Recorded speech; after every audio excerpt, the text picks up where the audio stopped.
এর সাথে সাথে যখন বর্ষা শুরু হয় তখন আমাদের বাড়িতে এই মশার উপদ্রব কিন্তু আরও বেশি বেড়ে যায়। আর এই বর্ষাকালে যদি আমাদেরকে মশা কামড়ায় তাহলে নানান রকম জ্বর দেখা দেয়, যেমন ডেঙ্গু, ম্যালেরিয়া, এইসব জ্বর কিন্তু এই বর্ষাকালেই বেশিরভাগ হয়। আর এই বর্ষাকালে যদি আমাদের একবার জ্বর হয় তাহলে আমাদের নানান রকম ওষুধও খেতে হয়।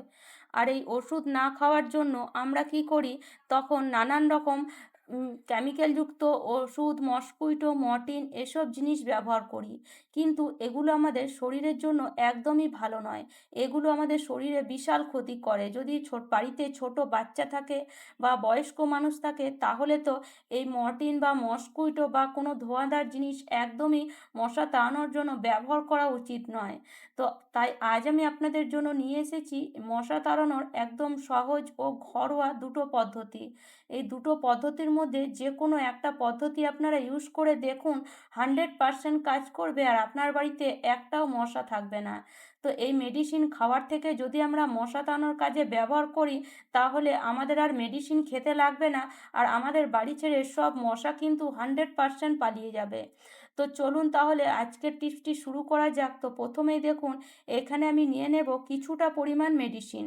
এই মেডিসিন যদি আপনি এভাবে ইউজ করেছেন তাহলে এই মেডিসিন আপনাকে আর খেতে লাগবে না। এই মেডিসিন না খেয়ে আপনি একবার এইভাবে ইউজ করে দেখুন, আপনার বাড়ি ছেড়ে মশা পালিয়ে যাবে। সাধারণত কোন মেডিসিন ইউজ করবেন যেগুলো ডেট ফেল হয়ে যায়, যেগুলো আপনি খেয়ে রেখে দিয়েছেন আর খাননি, সেরকম মেডিসিন আপনি এখানে ইউজ করবেন। কখনোই কিন্তু খাওয়া মেডিসিন আমি ইউজ করতে বলবো না। যে মেডিসিন সাধারণত আমাদের বাড়িতে পড়েই থাকে, আমরা একসময় ডাস্টবিনে ফেলে দিই, সেই মেডিসিন ইউজ করবেন। তো সেটাকে ভালো করে গুঁড়ো করে তারপরে ওর উপরেই দিয়ে দেবো আমরা সামান্য পরিমাণ হলুদ। আর তার সাথে সাথে এখানে আরেকটা হামাদিস্তা নিয়ে নিয়েছি। আর এই হামাদিস্তার মধ্যে আমি দিয়ে দিচ্ছি কিছুটা পরিমাণ লং আর তার সাথে দিয়ে দিলাম একটা কর্পূর। এই দুটো ভালো করে গুঁড়ো করে এবার এই 4টে জিনিসকে খুব ভালো করে মিশিয়ে নিতে হবে। এই 4টে জিনিস ভালো করে মেশানোর পরে এবার এটাকে এমনভাবে ইউজ করবেন যে আপনার বাড়িতে মশাও যাবে, তার সাথে ইঁদুরও যাবে। তো দেখুন, এবার এখানে আমি দিয়ে দেব কিছুটা পরিমাণ লেবুর রস। এই লেবুর রসেই কিন্তু এটাকে মাখিয়ে নিতে হবে, এখানে কোনো রকম কিন্তু জল ব্যবহার করবেন না। এইভাবে ভালো করে মাখিয়ে নেবেন, দেখবেন একটা একদম ডোয়ের মতন তৈরি হয়ে যাবে। তো এবার এখানে আমি আরেকটা জায়গা নিয়েছি যেটা কিন্তু কোনো খাওয়ার কাজে ব্যবহার করা যাবে না। এবার এই জায়গার মধ্যে 1 গ্লাস পরিমাণে আমি জল দিয়ে দিলাম। আর তার সাথে এই যে মেডিসিনটার মধ্যে আমরা যে জিনিসগুলো মিশিয়েছি সেটা আমি হাফ চামচ পরিমাণে দিয়ে দিলাম, মানে অর্ধেকটা দিয়ে দিলাম। দেওয়ার পরে এবার ভালো করে এটাকে পুরোপুরি মিশিয়ে নিতে হবে জলের সাথে। খুব ভালো করে মিশিয়ে নেবেন যেন জলের সাথে খুব ভালো এটা মিশে যায়। দেখুন, এটা খুব ভালো মতন মিশে গেছে। এবার এটাকে আমি সাইডে রেখে দেব।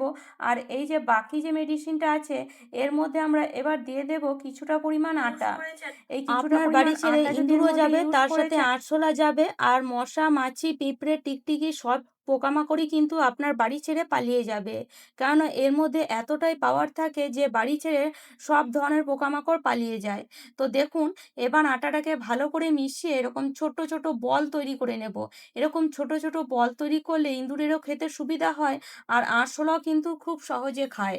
এবার এই বলগুলোকে আমরা এদিকে সেদিকে রেখে দেব। যেই জায়গায় আরশোলা, ইঁদুর বেশি আসা যাওয়া করে সেই জায়গায় এভাবে আপনি রেখে দেন।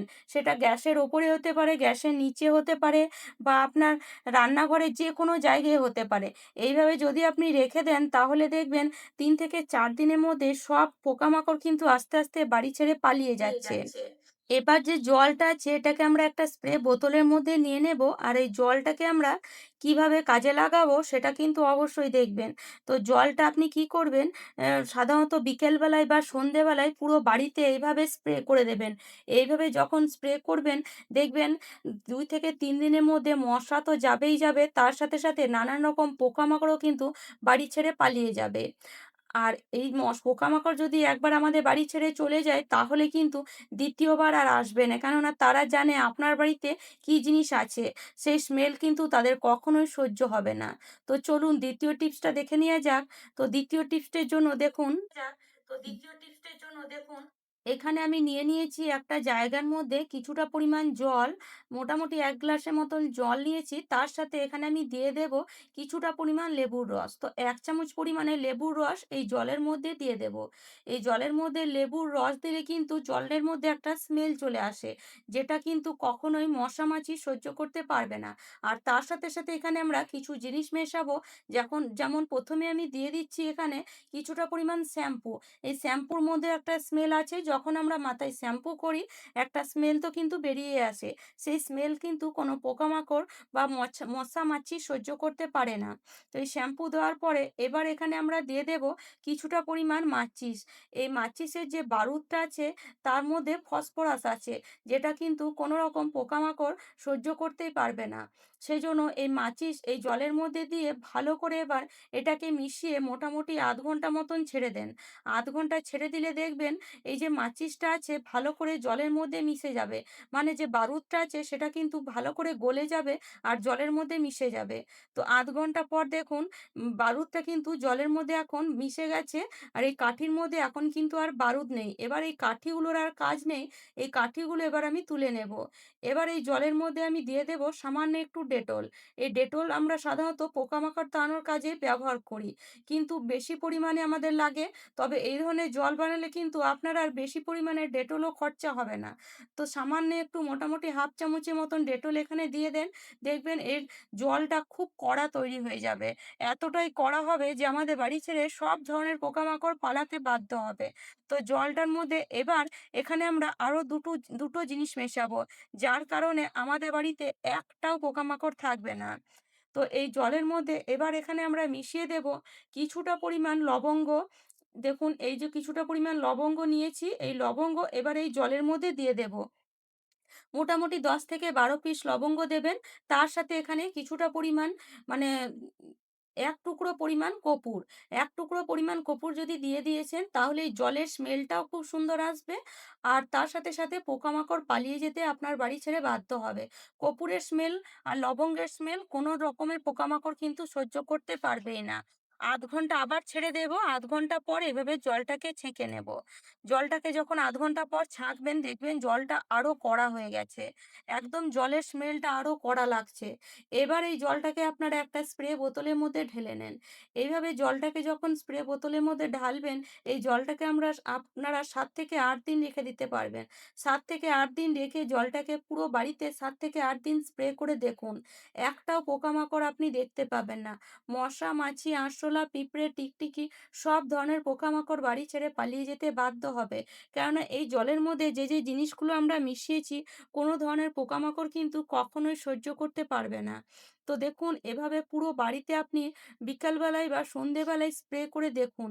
বাইরের পোকামাকড় তো যাবেই যাবে, তার সাথে, সাথে বাড়ির ভিতরে যে কোণায়, কোণায় পোকামাকড়গুলো লুকিয়ে থাকে বিশেষ করে মশা, সে কিন্তু সঙ্গে, সঙ্গে আপনার বাড়ি ছেড়ে পালিয়ে যাবে। তো এইভাবে যদি এই ঘরোয়া পদ্ধতিগুলি ব্যবহার করেন তাহলে কিন্তু আপনাকে আর বাজার থেকে কোনো রকম কেমিক্যালযুক্ত ওষুধ কিনে আনতে হবে না বা কোনো মর্টিন বা মসকুইটো ব্যবহার করতে হবে না। আপনার শরীরে বা আপনার ঘরে থাকা ছোট বাচ্চা বা বয়স্ক মানুষের শরীরে কোনো রকম ক্ষতি হবে না।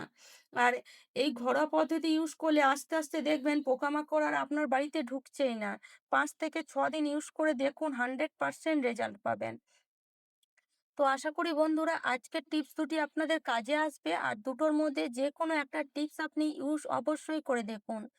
আর আমার টিপস যদি আপনাদের এতটুকুও ভালো লাগে তাহলে অবশ্যই লাইক করবেন, শেয়ার করবেন আর আমার চ্যানেলে নতুন বন্ধু হয়ে থাকলে চ্যানেলটি অবশ্যই সাবস্ক্রাইব করে নেবেন এরকম নিত্য নতুন টিপস দেখার জন্য। তাহলে চলুন আজ এই পর্যন্ত, ভালো থাকবেন, সুস্থ থাকবেন, ধন্যবাদ।